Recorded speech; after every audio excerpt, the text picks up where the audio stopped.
Good morning all friends. मेरे legal advice by Sheikh Javed Mohammad advocate channel पर आपका स्वागत है। मोटर वाहन अधिनियम 1988 का उद्देश्य क्या है, आज के हमारे वीडियो का यही टाइटल है। बड़ा महत्वपूर्ण टाइटल है। हादसे जिंदगी का पन्ना हो सकते हैं, पूरी किताब नहीं। उठिए, लड़िए और अपना हक पाइए। कानून आपके साथ है। मोटर वाहन अधिनियम 1988 के रूप में। जी हाँ सर, इसका जो मुख्य उद्देश्य है वो वेलफेयर लेजिस्लेशन के रूप में है, कल्याणकारी के रूप में है। कल्याणकारी के रूप में इसका मतलब यह है कि जो पीड़ित है उसको जस्ट कंपनसेशन दिलाया जाए, उचित मुआवजा दिलाया जाए, ना कि इसका उद्देश्य सजा देना है। ये इसका मुख्य उद्देश्य है। और इसकी जो धारा 1 है मोटर वाहन अधिनियम 1988 की, उसकी धारा 1 में इसको जो है कि मोटरयान अधिनियम 1988 कहा जाएगा और इसका विस्तार संपूर्ण भारत पर है। और ये उस तारीख को लागू हुआ माना जाएगा जो केंद्र सरकार राजपत्र में गजट द्वारा इसको जारी करती है। और विभिन्न राज्यों के लिए इसकी तारीखें विभिन्न हो सकती हैं। इसमें कुल एक लगाए 217 धाराएं हैं। बड़ा महत्वपूर्ण अधिनियम है। और आज का जो वीडियो है, इस जजमेंट में मैं आपके लिए 5 सुप्रीम कोर्ट के लैंडमार्क जजमेंट लेकर आया हूं जो एक पीड़ित को उचित मुआवजा दिलाने में बड़ा महत्वपूर्ण भूमिका निभाते हैं। आज का वीडियो एक आम व्यक्ति के लिए और एक एडवोकेट्स दोनों के लिए बड़ा महत्वपूर्ण है, क्योंकि दुर्घटनाएं सर काफी हो रही हैं। ऊपर वाला सभी की हिफाजत फरमाए और सभी को सुरक्षित रखे, लेकिन फिर भी यदि दुर्घटना हो जाती है तब हम उसमें क्या कर सकते हैं। जैसे कि मैंने जस्ट एक वीडियो कल ही बनाया था, एक बड़ा ही लैंडमार्क जजमेंट है हंसराज विरुद्ध मुकेश नाथ, 6 मई 2026 का। मतलब आज है 14 मई, ये 8 मई का 6 मई का जजमेंट है, तकरीबन 8 दिन पहले का जजमेंट है। और बड़ा ही महत्वपूर्ण जजमेंट है। इसमें भी जो है कि आपको मोटर वाहन अधिनियम 1988 का उद्देश्य साफ नजर आएगा, क्योंकि इसमें एक 14 साल का जो बच्चा था जो दुर्घटना में 100% डिसेबल हो गया था, तो उसको 56 लाख का मुआवजा सुप्रीम कोर्ट ऑफ इंडिया के द्वारा दिया गया। ये जजमेंट ही अपने आप में बताता है कि पीड़ितों को उचित मुआवजा देने के लिए कोर्ट किस प्रकार से तत्परता से कार्य करता है, इसका उद्देश्य किस प्रकार से जो इस जजमेंट में हमें दिखाई देता है। आगे बढ़ने से पहले जजमेंट की थोड़ी सी मैं आपको जानकारी दे दूं। इस जजमेंट में जो है कि मोटर यान अधिनियम 1988 की धारा 166 के तहत ट्रिब्यूनल कोर्ट में 22,45,000 के मुआवजे की मांग की गई थी, लेकिन वहां से 7 लाख और कुछ हजार रुपए का उनको मुआवजा दिया गया था। वो यहाँ से संतुष्ट नहीं हुए। उसके बाद उन्होंने हाईकोर्ट में इसकी अपील की, इसी अधिनियम की धारा 173 के तहत। वहां पर यह बढ़ाकर 12 लाख कर दिया गया। उससे भी वो संतुष्ट नहीं हुए, वो गए सुप्रीम कोर्ट में। तो सुप्रीम कोर्ट ऑफ इंडिया ने इस जजमेंट को जो 12 लाख से बढ़ाकर 56 लाख कर दिया गया। तो ये बड़ा ही महत्वपूर्ण जजमेंट है कि ये यही यहाँ पर यही वही बात आ गई सर, जो मैं अक्सर वीडियो में कहता हूं कि कोशिश करने वालों की कभी हार नहीं होती, लहरों से डरकर नौका पार नहीं होती। नन्ही चींटी दाना लेकर चढ़ती है, चढ़ती दीवारों पर 100 बार फिसलती है। चढ़कर गिरना, गिरकर चढ़ना ना अखरता है, मेहनत उसकी बेकार नहीं होती। कोशिश करने वालों की कभी हार नहीं होती। गोताखोर सिंधु में जाता है, जा जाकर खाली हाथ लौट कर आता है, मुट्ठी उसकी हर बार खाली नहीं होती। कोशिश करने वालों की कभी हार नहीं होती। असफलता एक चुनौती है, इसे स्वीकार करो। क्या कमी रह गई उसे सुधार करो। संघर्ष का मैदान छोड़कर मत भागो, तुम कुछ किए बगैर ही जय जयकार नहीं होती। कोशिश करने वालों की कभी हार नहीं होती। हरिवंश राय बच्चन साहब की सर बड़ी मोटिवेशनल कविता है जो मैं अक्सर वीडियो में सुनाता हूं, क्योंकि ये जो मैंने आपको उदाहरण दिया अभी सुप्रीम कोर्ट ऑफ इंडिया का, हंसराज विरुद्ध मुकेश नाथ 6 मई 2026 का, इसको देखकर ही आप समझ गए कि यदि पीड़ित एक जगह हिम्मत हार कर बैठ जाता तो 56 लाख तक का मुआवजा कभी जीवन में प्राप्त नहीं कर पाता। तो कहने का मकसद यही है कि कानून की दुनिया में आपको कभी हिम्मत नहीं हारना है, कोशिश लगातार आपको करना है, सफलता आपको जरूर मिलेगी। कानून आपके साथ में है। आज के इस वीडियो में हम धारा 166, 168, 169 पर भी हम चर्चा करेंगे। कुछ सरल उदाहरण भी मैंने डिजिटल ई बुक पे आप लोगों के लिए तैयार करके रखे हैं, उसमें से भी मैं आपको जानकारी दूंगा। और ये सुप्रीम कोर्ट के 5 महत्वपूर्ण जजमेंट बड़े महत्वपूर्ण है। इसमें विभिन्न जो तरीके से सहायता राशि दी गई है, इसमें यह भी बताया गया है कि घटना को इसमें सिविल और क्रिमिनल केस की तरह जो है कि साबित हुआ किया जाना आवश्यक नहीं है।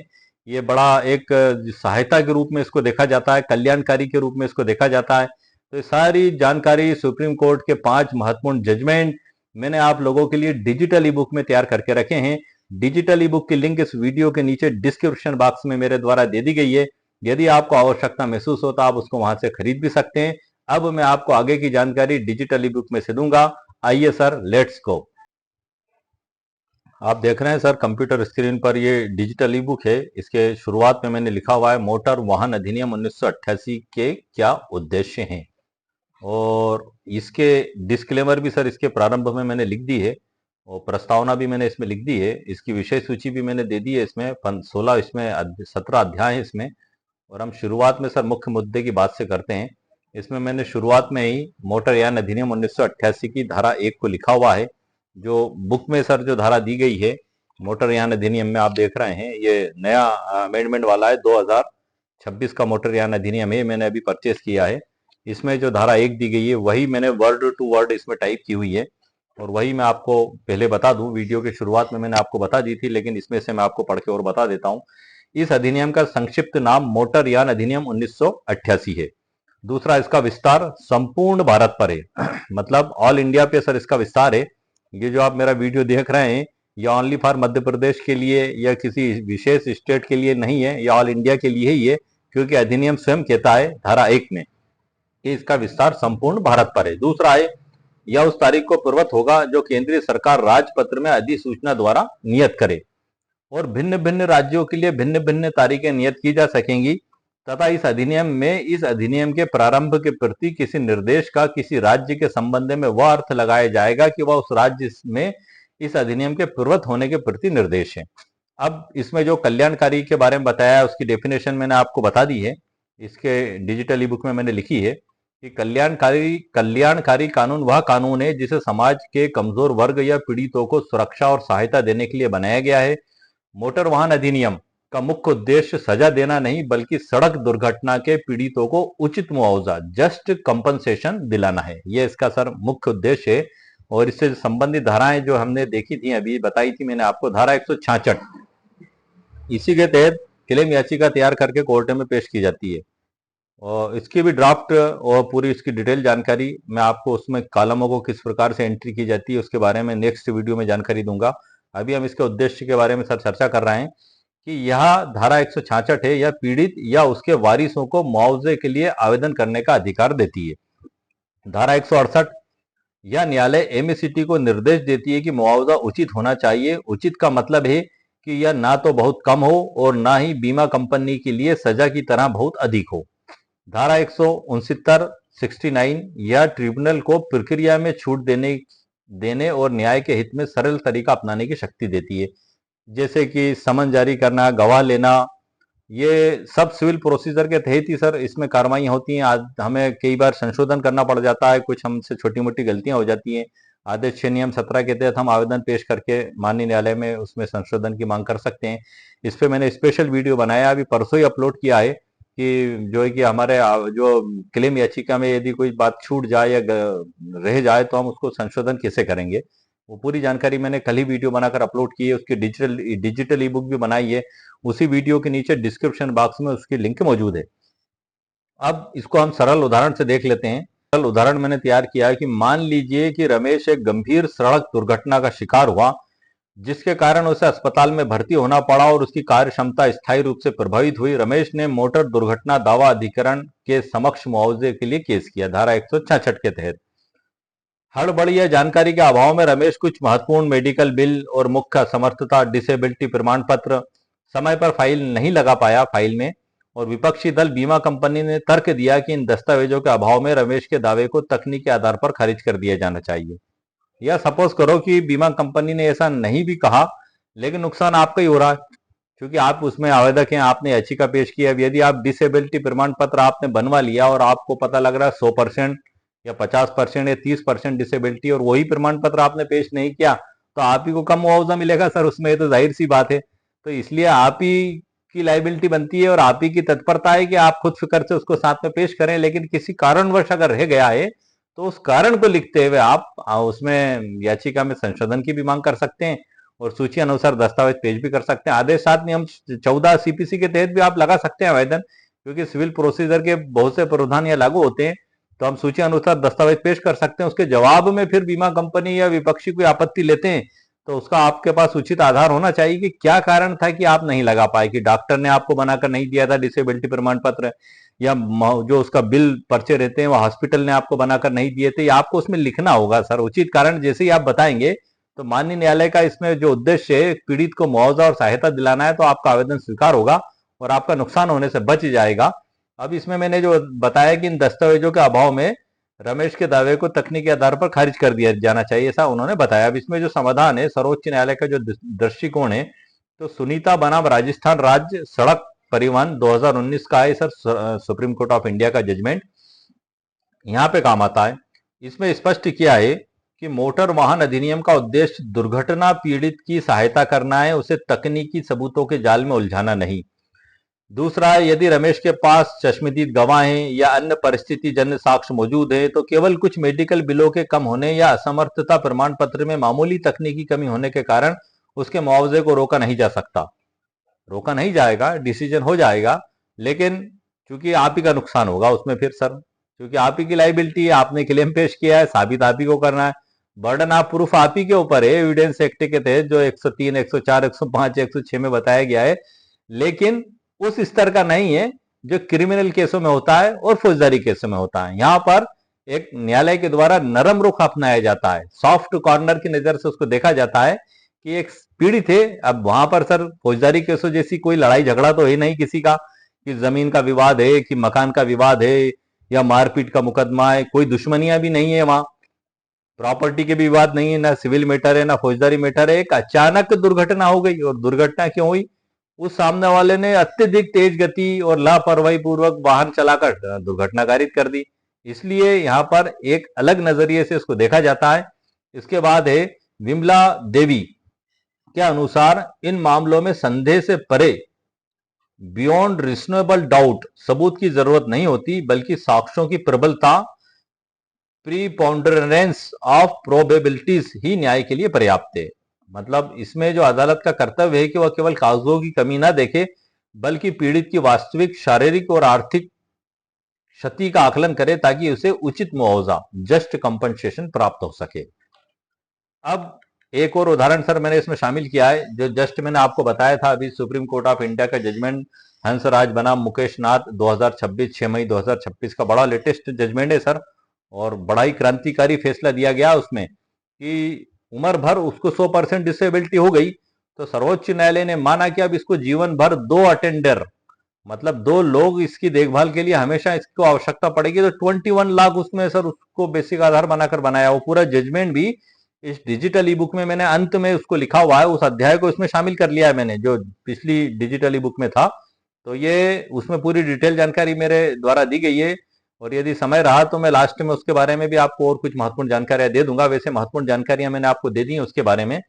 अब इसमें जो है कि कोर्ट ने कहा कि यदि एक 14 साल का बच्चा 100% विकलांग हो गया है, तो कानून की नजर में वो केवल एक केस नंबर नहीं है, उसे मिलने वाला 56,83,000 का मुआवजा यह दर्शाता है कि कानून पीड़ित के भविष्य के प्रति संवेदनशील है।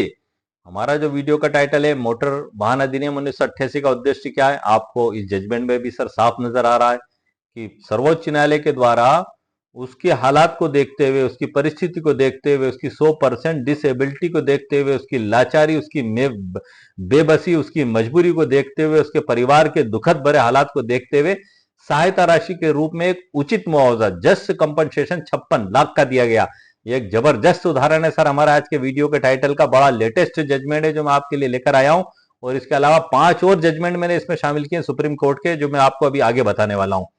अब इसमें कोर्ट का जो नजरिया है, अदालतों ने बार बार स्पष्ट किया है कि मोटर दुर्घटना के मामलों में सबूतों का स्तर आपराधिक मामलों जैसे हत्या की तरह सबूत सख्त नहीं होना चाहिए, बहुत सख्त उस तरह नहीं होना चाहिए। दूसरा, यदि 2 व्याख्याएं इंटरप्रिटेशन संभव हो, तो वह व्याख्या चुनी जानी चाहिए जो पीड़ित के पक्ष में हो।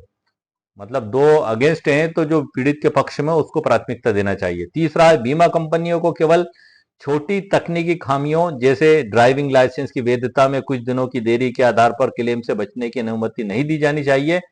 ये एक इसमें बताया गया है, हालांकि ये फिर माननीय न्यायालय के ऊपर निर्भर करता है, क्योंकि यदि हम केस जब भी लगाते हैं तो सभी डॉक्यूमेंट सर कंप्लीट होना जरूरी है, ड्राइविंग लाइसेंस, बीमा, रजिस्ट्रेशन, फिटनेस, ये नेसेसरी हैं। यदि इनमें से कोई भी डॉक्यूमेंट्स नहीं होता है तो बीमा कंपनी बराबर आपत्ति लेती है कि हमारी शर्तों का उल्लंघन है, और जो है कि जिसने दुर्घटना खरीद की है उसके पास इन 4-5 डॉक्यूमेंट्स में से कुछ डॉक्यूमेंट्स की कमी है, इसलिए हम लाइबिलिटी हमारे ऊपर नहीं आती है और ये इसी से वसूल करा जा। तो इसलिए इन बातों का हमें ध्यान रखना चाहिए। इसी प्रकार से जो निष्कर्ष में आता है कि मोटर वाहन अधिनियम कोई सामान्य व्यापारिक कानून नहीं है सर, ये यह सुरक्षा कवच है जो सड़क पर चलने वाले हर नागरिक को यह भरोसा देता है कि दुर्भाग्यवश हादसा होने पर कानून और अदालतें उसके साथ खड़ी हैं। जैसा कि मैंने आपसे कहा था सर वीडियो के प्रारंभ में, हादसा किताब का एक पन्ना हो सकता है, पूरी किताब नहीं। उठिए, लड़िए और अपना हक पाइए, कानून आपके साथ है। मोटर यान अधिनियम 1988 के रूप में। अब इसमें जो सर्वोच्च न्यायालय का मामला जो मैंने आपको बताया था, मोटर यान अधिनियम 1988 भारत में सड़क परिवहनों को विनियमित करने वाला एक व्यापक और जन कल्याणकारी कानून है। यह अधिनियम केवल सड़क सुरक्षा और यातायात नियमों तक सीमित नहीं है, बल्कि इसका एक मुख्य पहलू सड़क दुर्घटना के पीड़ितों को उचित मुआवजा दिलाना भी है, जस्ट कंपनसेशन। अब हम उन जजमेंटों को सब देखेंगे। इसका उद्देश्य और धारा तो मैंने आपको बता दी, और तकनीकी रूप से किसी अधिनियम के उद्देश्य, उसके उद्देश्य और कारणों के विवरण स्टेटमेंट और ऑब्जेक्ट्स एंड रीजंस में समाहित होते हैं। हालांकि यदि हम मुआवजे के अधिकार की बात करें तो धारा 166 जो मोटर यान अधिनियम 1966 की है, और 168 जिसमें मुआवजे के निर्धारण के बारे में बताया गया है, सीधे तौर पर इस कानून के सामाजिक और कल्याणकारी उद्देश्य को प्रतिपादित करती है। इसी से हमें पता लग जाता है जिसका लक्ष्य पीड़ित को न्याय संगत स्थिति में लाना है। सर्वोच्च न्यायालय के 5 महत्वपूर्ण जजमेंट, एक तो सर मैंने आपको बता दिया, उसको मिलाकर 6 हो जाएंगे। इसमें लिखे 5 है मैंने, और छठा वो जस्ट इस डिजिटल ई बुक के आखिरी वाले पेज पे मैंने लिखा हुआ है सर पूरा जजमेंट। उसकी सरल व्याख्या भी की है, उसमें बताए गए सिद्धांतों को भी बताया है, और सुप्रीम कोर्ट ऑफ इंडिया में जो बताए गए जजमेंट वो 5 मैंने इसमें महत्वपूर्ण शामिल किए हैं। इसमें हम देखते हैं सर, मुआवजे का मानकीकरण, सरला वर्मा बनाम दिल्ली परिवहन निगम 2009। ये बड़ा ही महत्वपूर्ण जजमेंट है सर। ये मैंने तकरीबन 4 साल पहले नोट करा था, जब तो ना मैं कोई, मुझे ये पता था कि मैं यूट्यूब पे कभी जीवन में वीडियो बनाऊंगा या मैं वीडियो बनाना चालू करूंगा। नो सर, उस समय मुझे पता ही नहीं था। उस समय मैंने मेरे इस रजिस्टर में इसको नोट किया था, और मैंने आपको बताया भी था इसके बारे में पूरी जानकारी। उस समय मेरे जहन में जरा भर भी ख्याल नहीं था कि कभी इसमें जो मैंने नोट किया हुआ है वो मेरे को वीडियो में आप लोगों को जानकारी देने में बड़ा लाभकारी होगा। कभी मैंने सोचा भी नहीं था सर। ये मैंने बनाया था सर, इसको नोट किया था 16 अगस्त 2022 को सोमवार के दिन सवेरे 4:30 बजे सर मैंने नोट किया था। तकरीबन 10 पन्ने मैंने इसमें नोट किए थे महत्वपूर्ण। और ये खास तौर से जो सरला वर्मा विरुद्ध दिल्ली ट्रांसपोर्ट कॉर्पोरेशन 2009 और नेशनल इंश्योरेंस कंपनी विरुद्ध प्रणय सेठी, इन दो को मैंने सर बड़ी बारीकी से समझा था तकरीबन 4 साल पहले, और उसके बाद मैंने मेरे विभिन्न केसों में इनका उपयोग भी किया। और अब सडनली जब मैं मोटर व्हीकल एक्सीडेंट के टॉपिक पर आया तो ये सब चीजें निकल कर मेरे सामने आ गई, जो आप लोगों के लिए भी लाभकारी होंगी, मुझे पूरा विश्वास है। अब हम सरला वर्मा बनाम दिल्ली के बारे में बात कर लेते हैं। इस फैसले ने मुआवजे की गणना के लिए एक फिक्स्ड फार्मूला तैयार किया। कोर्ट ने आयु के अनुसार गुणक, जिसको मल्टीप्लायर का सिद्धांत भी कहते हैं, और भविष्य की संभावनाओं के लिए आय में वृद्धि को मानकीकृत किया, ताकि अलग अलग अदालतों के फैसलों में एक रूपता बनी रहे। ये मैंने आपको शॉर्ट जानकारी दी है, क्योंकि हमारा डिटेल इसमें नहीं है अभी बताने का उद्देश्य। हमारा मुख्य टाइटल है मोटर यान अधिनियम का क्या उद्देश्य है, तो ये उद्देश्य उसमें शामिल हो चुका है सर। नंबर 1 सर्वोच्च न्यायालय का फैसला है सरला वर्मा बनाम दिल्ली परिवहन निगम 2009 का। इसमें भी आप देख रहे हैं माननीय सर्वोच्च न्यायालय ने कितना उसमें पीड़ित को राहत देने के लिए गुणांक पद्धति और आयु का निर्धारण, ये सब 6 चीजें इसमें निर्धारित की गई हैं। तो एक तो हमारा सर दूसरा जजमेंट है नेशनल इंश्योरेंस कंपनी लिमिटेड बनाम प्रणय सेठी। 5 जजों की संविधान पीठ ने स्पष्ट किया कि भविष्य की संभावनाओं का, फ्यूचर प्रोस्पेक्ट का लाभ केवल सरकारी नौकरी वालों को ही नहीं, बल्कि स्वरोजगार जो सेल्फ एम्प्लॉयड है और निश्चित वेतन पाने वालों को भी मिलना चाहिए। इसने पारंपरिक मदों जैसे अंत्येष्टि व्यय, संपत्ति की हानि के लिए भी निश्चित राशि तय की। ये भी सर पीड़ितों को मुआवजा दिलाने में और मोटरयान के उद्देश्य में बड़ा महत्वपूर्ण जजमेंट है। तीसरा आता है सर हमारा सुनीता बनाम राजस्थान राज्य सड़क परिवहन 2019 का। सर्वोच्च न्यायालय ने इस मामले में बल दिया कि मोटर दुर्घटना के दावों को निपटाते समय अदालतों को तकनीकी सबूतों के पीछे नहीं भागना चाहिए। चश्मदीद गवाह की गवाही को केवल एफआईआर में नाम ना होने के कारण खारिज नहीं किया जा सकता। अधिनियम का उद्देश्य पीड़ित की सहायता करना है, उसे प्रक्रिया में उलझाना नहीं है। चौथा है सर हमारा सुप्रीम कोर्ट ऑफ इंडिया का जजमेंट बिमला देवी बनाम Himachal road transport corporation 2009। Court ने सर्वोच्च न्यायालय ने सुप्रीम कोर्ट ऑफ इंडिया ने इसमें प्रतिपादित किया है कि एमएसीटी मामलों में किसी अपराध को संदेह से परे बियॉन्ड रिजनेबल डाउट साबित करने की आवश्यकता नहीं है। यहां केवल साक्ष्यों की प्रबलता के आधार पर निर्णय लिया जा सकता है, क्योंकि यह एक सामाजिक कल्याणकारी कानून है। पांचवा सुप्रीम कोर्ट ऑफ इंडिया का जजमेंट है सर हमारा मुकुंद देवांगन बनाम ओरिएंटल इंश्योरेंस कंपनी 2017। इसमें विभिन्न परिभाषाएं बताई गई हैं जो मोटर व्हीकल एक्ट में धारा 2 में दी गई। उन सारी परिभाषाओं को, ड्राइविंग लाइसेंस को, बहुत बड़ा जजमेंट है सर। मैंने मुख्य बातें निकालकर आपके लिए लाया हूं। इसकी जो डेफिनेशन है सर वो भी हमारे लिए समझना बहुत जरूरी है। मैं एक सीरीज चालू करूंगा उसकी आने वाले समय में कि धारा 2 में काफी डेफिनेशंस दी गई। उन सारी डेफिनेशंस को सरल उदाहरणों के साथ मैं आपको समझाऊंगा और वहां पर ये जजमेंट हमारे लिए बड़ा काम आएगा, क्योंकि जजमेंट में उन सभी डेफिनेशनों को बड़े जो है कि सर्वोच्च न्यायालय के द्वारा उसमें बताया गया है, उनका धाराओं के साथ उसको परिभाषित किया गया है। अब इसमें लाइसेंस धारा को बड़ी राहत दी है। कोर्ट ने कहा कि यदि किसी के पास LMV लाइसेंस है तो वह 7,500 किलोग्राम से कम वजन के परिवहन ट्रांसपोर्ट व्हीकल भी चला सकता है और इसके लिए अलग से किसी इंडोर्समेंट मतलब मोहर की जरूरत नहीं है। ये 5 सर्वोच्च न्यायालय के जजमेंट हैं जो आज के हमारे वीडियो के टाइटल को बताने में बड़ी महत्वपूर्ण भूमिका निभाते हैं कि मोटर यान अधिनियम 1988 का उद्देश्य क्या है। इन सर्वोच्च न्यायालय के फैसले में साफ झलक रहा है, साफ दिखाई दे रहा है कि पीड़ित को किस प्रकार से राहत दी जा सकती है, इसको प्राथमिकता सर उसमें दी जाती है। इसमें जो निष्कर्ष लिखा हुआ है मैंने, मोटर वाहन अधिनियम 1988 का वास्तविक उद्देश्य उपरोक्त निर्णयों के माध्यम से और भी स्पष्ट हो जाता है। यह कानून न केवल सड़क संचालन को नियंत्रित करता है बल्कि पीड़ित मानवता के प्रति एक कल्याणकारी दृष्टिकोण रखता है। तो आपको ये 5 सर्वोच्च न्यायालय के जो फैसले बताएं उनकी पूरी डिटेल व्याख्या भी मैंने डिजिटल ई बुक में की है। उनका सार मैंने आपको बता दिया और इनकी जो व्याख्या मैंने की है वो डिजिटल ई बुक में मौजूद है। मैं आपको बता देता हूँ। ये जैसे कि ये जजमेंट है, मैंने पूरा इसका डिटेल के साथ लिखा हुआ है कि यदि आपको आवश्यकता पड़े तो आप इस जजमेंट को ढूंढ भी सकते हैं। और उसकी जो इसमें लिखा हुआ है जैसे कि सरला वर्मा एवं अन्य बनाम दिल्ली परिवहन निगम एवं अन्य दिनांक 15 अप्रैल 2009।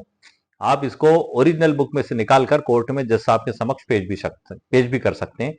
ये डिजिटल ई बुक है सर, आप इसको पेश नहीं कर सकते, ध्यान रखिएगा। इसी एक PDF है, एक नोट्स है। ये आपके खुद की एक गाइडलाइन के लिए आप इसको इस्तेमाल कर सकते हैं। बाकी इसको आप ना तो कोर्ट कचहरी ना सरकारी दफ्तर कहीं पेश नहीं कर सकते। ये एक अंधेरे से उजाले की ओर ले जाने का मेरा प्रयास है। इसको मैं problem solution digital e book भी कहता हूँ, क्योंकि विभिन्न कानूनों का संग्रह मैं आप लोगों के लिए एक प्लेटफॉर्म पर करता हूँ और एक समस्या को फोकस करके, टारगेट करके उसको सॉल्व करने की मैं कोशिश करता हूँ कि यदि कोई व्यक्ति इससे पीड़ित है, परेशान है, तो उसकी समस्या का समाधान किस किस प्रकार से कर सकता है। मेरा मुख्य उद्देश्य डिजिटल ई बुक बनाने का यही रहता है। और चूंकि ये डिजिटल ई बुक बड़ी महत्वपूर्ण भूमिका निभाती है और अब यदि किसी के सामने ऐसी समस्या आ जाती है सर तो उसके लिए बड़ी लाभकारी होती है साइटेशंस जो मैंने आपको बताई। अब इसमें ये पूरी डिटेल मैंने इसमें लिखी हुई है। ये इसमें जो है कि इसका पूरा सरल व्याख्या भी मैंने की हुई है सर। और उसी के अलावा ये दूसरा जजमेंट है कि नेशनल इंश्योरेंस कंपनी लिमिटेड बनाम प्रणय सेठी 31 अक्टूबर 2017 का है। इसकी भी मैंने सरल व्याख्या की है सर। इसमें स्थायी नौकरी और स्वरोजगार पूरी डिटेल जानकारी, इन पे मैं स्पेशल वीडियो बनाऊंगा सर। आज का जो वीडियो का हमारा टॉपिक और टारगेट है मैं उसी पे बात कर रहा हूं मैं। और सर हमारा पूरा जजमेंट आप देख रहे हैं कंप्यूटर स्क्रीन पर, इसकी पूरी व्याख्या मैंने की है। इसमें ये जो है जजमेंट सुनीता बनाम राजस्थान राज्य सड़क परिवहन निगम का है। ये इसमें सुप्रीम कोर्ट के इस फैसले में कहा है कि दुर्घटना के मामले में सबूतों का स्तर आपराधिक मामलों जैसा सख्त नहीं होना चाहिए। उसके बाद सर चौथा जजमेंट है हमारा विमला देवी एवं अन्य बनाम हिमाचल रोड ट्रांसपोर्ट कॉरपोरेशन एवं अन्य दिनांक 15 अप्रैल 2009 का है सर। इसको भी मैंने पूरी व्याख्या की है, सरल व्याख्या, और जजमेंट को भी सर इसमें मैंने दिया है। ये स्क्रॉल करके मैं ले जा रहा हूँ, सरल उदाहरण से भी मैंने इसमें समझाया है।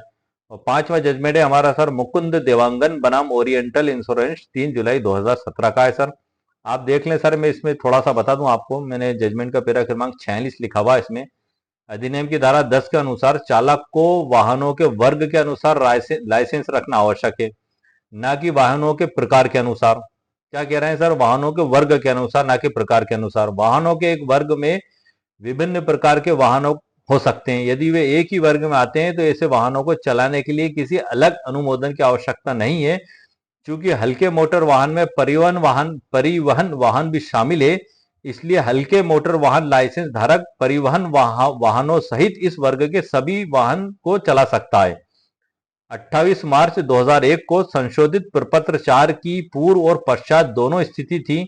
कोई भी अन्य व्याख्या धारा 2 की उपधारा 21 में हल्के मोटर वाहन की परिभाषा और धारा 10 की उपधारा 2 की उपधारा घ 1989 के नियमों के नियम 8 और अन्य प्रावधानों और इन प्रावधानों के अनुरूप प्रपत्रों के विपरीत होगी। वैसे भी प्रपत्रों का उद्देश्य परिवहन वाहनों को हल्के मोटर वाहनों की श्रेणी से बाहर रखना कभी नहीं था, और हल्के मोटर वाहनों के लिए ऐसे लाइसेंस की वैधता अवधि मान्य होती है और इस श्रेणी के परिवहन वाहनों पर भी लागू होती है। और अधिनियम की धारा 10(2)(e) में प्रयुक्त परिवहन वाहन में मध्यम माल वाहन, मध्यम यात्री मोटर वाहन, भारी माल वाहन, भारी यात्री मोटर वाहन शामिल होंगे, जो पहले धारा 10(2)(e) में प्रयुक्त होते थे। तो इसमें बड़ी सूक्ष्मता से परिभाषाओं को परिभाषित किया है सर। मैं इसके लिए स्पेशल वीडियो फिर बनाऊंगा। ये इसकी पूरी सरल व्याख्या भी सर मैंने इसमें की है।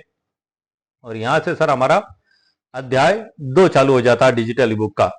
2019 के संशोधनों का विश्लेषण और उनके प्रभाव के बारे में सर मैं डिजिटल ई बुक से सर अब आपको परिचित करा रहा हूं। वीडियो का जो हमारा टॉपिक और टाइटल है उससे रिलेटेड मैंने आपको संपूर्ण कानूनी जानकारी प्रदान कर दी है। अब मैं आपको डिजिटल ई बुक से इसलिए परिचय करा रहा हूं ताकि इसके अंदर क्या लिखा हुआ है आपको खरीदने से पहले पता लग जाए। आपको इसको देखने के बाद सुनने, समझने और सोचने का आपको पूरा मौका मिले। और यदि आपको ऐसा लगता है कि आपके लिए उपयोगी, तभी आप इसको परचेस करें। और यदि ऐसा लगता है कि आपके लिए उपयोगी नहीं है तो आप इसको नहीं खरीदें। अंदर से पूरी जानकारी बताने का मेरा मकसद यही है। यह अध्याय 2 हो गया सर इसका। अध्याय 3 है दावा याचिका दायर करने की प्रक्रिया, धारा 166 और 164 के बारे में पूरी जानकारी सर इसमें दी है। इसमें मैं शार्ट में बता दूं आपको। धारा 166 में कौन दायर कर सकता है? स्वयं घायल व्यक्ति, संपत्ति वाहन का मालिक, तीसरा मृतक के सभी या कोई भी कानूनी प्रतिनिधि वारिस, चौथा घायल द्वारा अधिकृत कोई एजेंट। क्षेत्राधिकार क्या होगा सर इसका? दुर्घटना जहां हुई हो, नंबर 1। दूसरा प्रतिपक्षी जहां रहता हो, तीसरा दावेदार स्वयं रहता हो या व्यवसाय करता हो। ये सबसे बड़ी सुविधा है सर। और धारा 140 बनाम धारा 164 नो फॉल्ट लाइबिलिटी, बिना गलती के मुआवजे का प्रावधान दिया गया है। जो है कि अब उसकी जगह धारा 164 ने ले ली है। पहला 140 थी और वो राशि भी बढ़ा दी गई है कि मृत्यु पे 5 लाख और गंभीर चोट पर 2.5 लाख मिलेंगे। इसके तहत पीड़ित को यह साबित करने की जरूरत नहीं है कि दुर्घटना ड्राइवर की गलती से हुई थी। ये इसमें बताया गया है। सब कुछ डिटेल जानकारियां सर मैंने लिखी है। डार और फार के बारे में भी लिखी है। डार मतलब डिटेल्ड एक्सीडेंटल रिपोर्ट या direct accidental report. FIR first, जो FAR होता है एक इसमें, फर्स्ट एक्सीडेंटल रिपोर्ट और डिटेल एक्सीडेंटल रिपोर्ट, ये दोनों कोर्ट में, ट्रिब्यूनल कोर्ट में पेश की जाती हैं। तो जो डार है ये 166 की उपधारा 4 के तहत इसी को क्लेम याचिका माना जाता है। लेकिन हम अलग से क्यों पेश करते हैं? क्योंकि उसको हम एक सिस्टमेटिक तरीके से बिल लगाकर, गवाह कराकर हम पेश करते हैं। पुलिस के द्वारा जो चालान पेश किया जाता है उसके तहत ये संभव नहीं हो पाता, उसकी सर्टिफाइड कॉपी हम इसके साथ लगा देते हैं। ये सब सर मैंने जानकारियां इसमें लिखी हुई हैं। अध्याय 4 में 6 महीने की समय सीमा क्या है अनिवार्य है? सर ये वैसे तो नेसेसरी है, 6 महीने के अंदर ही आपको पेश करना है। लेकिन अभी अभी सुप्रीम कोर्ट ने कुछ दिशा निर्देश उसमें जारी किए हैं कि यदि कोई लेट हो जाता है, उचित कारण बताता है, धारा 5 लिमिटेशन एक्ट का आवेदन लगाता है, तो उसको अस्वीकार नहीं किया जाएगा। उसको उसकी क्लेम याचिका को दर्ज कर लिया जाएगा और कार्रवाई आगे चालू कर दी जाएगी। अभी सुप्रीम कोर्ट के आगे जो निर्देश होंगे इसके बारे में, अभी इंटरिम आदेश हुआ उसमें ऐसा कुछ संबंध में, अंतिम जो आदेश होंगे तो उसके बारे में सर फिर मैं स्पेशल वीडियो बनाकर आपको जानकारी दूंगा। ये सभी जानकारियां सर इसमें लिखी हैं। ये लिमिटेशन एक्ट की धारा 5 के आवेदन की ड्राफ्ट भी सर इसमें दे दी है मैंने, लिमिटेशन में जो हम लेट होने पे पेश करेंगे। उसके साथ लगने वाले शपथ पत्र की भी ड्राफ्ट दे दी है। ये एक आइडियल ड्राफ्ट है सर।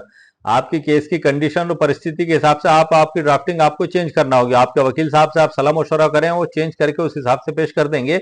ये मैंने एक नमूना पेश किया आपके सामने, ताकि आपको दिमाग में ये सवाल अगर उत्पन्न होता है कि अब हम क्या करें, तो कम से कम आपको एक रास्ता तो मिल जाएगा कि हाँ, ये कार्रवाइयां इस पर की जा सकती हैं।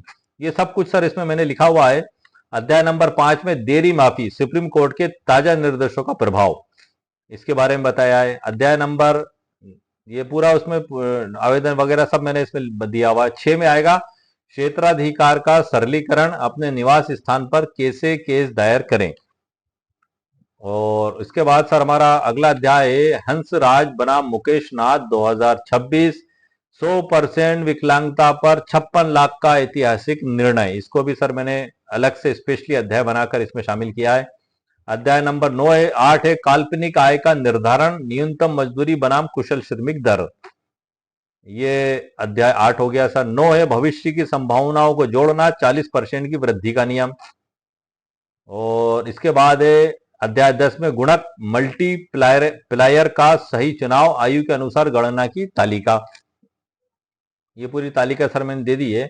परिचालक शुल्क, 24 घंटे देखभाल के लिए मुआवजे का अधिकार, यह हंसराज बनाम मुकेश नाथ 6 मई 2026 के सुप्रीम कोर्ट ऑफ इंडिया के जजमेंट में विशेष रूप से सर दिया गया है। सर ये बड़ा क्रांतिकारी जजमेंट है सर। ये किसी व्यक्ति को अगर आवश्यकता हो तो वो अगर उसके हालात परिस्थिति मालिक ना करे, किसी के साथ भी दुर्घटना हो, सब स्वस्थ रहें, अच्छे रहें, लेकिन दुर्भाग्यवश हादसा हो गया है, तो ये साइटेशन सर बड़ी लाभदायक हो सकती है कोर्ट में जज साहब के समक्ष पेश करके निवेदन करने में कि माननीय न्यायालय, इस प्रकार का मामला ऐसा भी हुआ है और ये साइटेशन मैं आपको पेश कर रहा हूं, तो ये इस प्रकार से हमें इसके लाभ प्राप्त हो जाते हैं सर। मानसिक पीड़ा, कष्ट और सुविधाओं की हानि का आकलन अध्याय 12 में किया गया है सर। और अध्याय नंबर 13 में भविष्य के चिकित्सा व्यय और विवाह की संभावनाओं के नुकसान की भरपाई के बारे में बताया गया है। अध्याय नंबर 14 है सर हमारा दावेदार की मृत्यु की स्थिति में कानूनी प्रतिनिधियों के अधिकार क्या होंगे। और इसी प्रकार से अध्याय 15 में मुआवजे की राशि का निवेश, फिक्स्ड डिपॉजिट और ब्याज संबंधी अदालती निर्देश। और इसके बाद 16वां अध्याय सर हमारा सफल क्लेम याचिका के लिए गोल्डन रूल्स और चेक लिस्ट, इसके बारे में सर इसमें दिया गया है। अध्याय नंबर 17 इसी में सर है जरूरी प्रश्न और उत्तर भी हैं जो अक्सर हमारे मन में पैदा होते हैं। 17 है सर ये जो मैंने आपको बताया था, मोटर दुर्घटना दावे पर सुप्रीम कोर्ट का ताजा फैसला क्या है। वो पूरा मैंने अध्याय 17 में सर शामिल करके ले लिया है, जो मैंने आपको पिछले वीडियो में जो मैंने आपको बताया था। ये पूरा जजमेंट है और इसकी पूरी सरल व्याख्या भी सर इसमें मौजूद है। अब मैं आपको सीधे अंत में ले आता हूं इसमें, क्योंकि यहाँ पे अब समापन हो चुका है। इसके बाद इसमें तकरीबन 130 के समथिंग 130 के समथिंग प्रश्न हैं और इसका जब पीडीएफ बनाया जाता है तो प्रश्नों की संख्या कुछ कम हो जाती है। ये क्यूआर कोड है सर, यदि आप मेरी डिजिटल ई बुक परचेस करते हैं और आपको ऐसा लगता है मेरे चैनल पर आपको जाकर ये वीडियो देखना है, तो आप यहाँ पर मोबाइल से स्कैन करेंगे तो मेरा चैनल ओपन हो जाएगा। आप वहाँ पर ये वीडियो जो मैं बना रहा हूँ ये आप देख सकते हैं। और डिजिटल ई बुक खरीदने से पहले आप मेरा वीडियो जरूर देखें, क्योंकि मैं डिजिटल ई बुक की पूरी जानकारी वीडियो के अंदर दे देता हूँ और उसके बाद भी आपको लगता है कि आपको इसकी आवश्यकता है तो आप इसको सर परचेस भी कर सकते हैं। ये सारी जानकारी सर इसमें मौजूद है जो मैंने आपको बताई थी। तो आज के इस वीडियो में सर मैंने आपको मुकम्मल कानूनी जानकारी प्रदान कर दी है। आज के वीडियो में सर मैंने आपको मुकम्मल कानूनी जानकारी प्रदान कर दी है मोटर यान अधिनियम 1988 के उद्देश्य के बारे में। और सिर्फ उद्देश्य ही नहीं, उद्देश्य के अलावा भी इससे काफी कुछ मैंने जानकारियां दी हैं। इसमें तकरीबन 6 सुप्रीम कोर्ट ऑफ इंडिया के जजमेंट दिए हैं जो उनके उद्देश्य को आप साफ साफ जाहिर आपको उसमें दिखाई देता है। और इन जजमेंटों का इस्तेमाल हम क्लेम याचिका में यदि अदालत में लगाते हैं और हमें लगता है कि हमारे केस में कुछ कमी है या कुछ संशोधन हमें करना है, या हम पीड़ित की बात को किस प्रकार से हम जो है कि प्रबलता के साथ कोर्ट में रख सकते हैं, तो ये बड़े सहायक उसमें होंगे सर जजमेंट। इन सभी जजमेंटों पे मैं स्पेशल वीडियो फिर आगे बनाऊंगा। हर एक जजमेंट पे स्पेशल सरल व्याख्या के साथ वीडियो जरूर बनाऊंगा सर। सरला वर्मा का जो है और एक प्रणय सेठी का, इस पे तो मैं खासतौर से बनाऊंगा ही बनाऊंगा, क्योंकि इनका अधिकांश इस्तेमाल होता है सर इसमें मल्टीप्लायर सिद्धांत, सब भविष्य की संभावनाएं। और अब एक साथ में एक और नया जजमेंट जुड़ गया है सर हमारा हंसराज विरुद्ध मुकेश नाथ 6 मई 2026 का। ये इसमें 56 लाख का मुआवजा दिया गया। तो इस प्रकार से सर आज के वीडियो में मैंने आपको मुकम्मल कानूनी जानकारी प्रदान कर दी है। उम्मीद है आपको मेरा वीडियो पसंद आया होगा। मेरे वीडियो को आप लाइक भी करें, शेयर भी करें और सब्सक्राइब भी करें। ये जो डिजिटल ई बुक है सर, इसकी खरीदने की प्रक्रिया मैं आपको बता दूं। इसके वीडियो के नीचे जो लिंक दी गई है, आप उस पर क्लिक करेंगे, वहां पर आपको आपका नाम, उपनाम, मोबाइल नंबर, ईमेल आईडी लिखना होगी।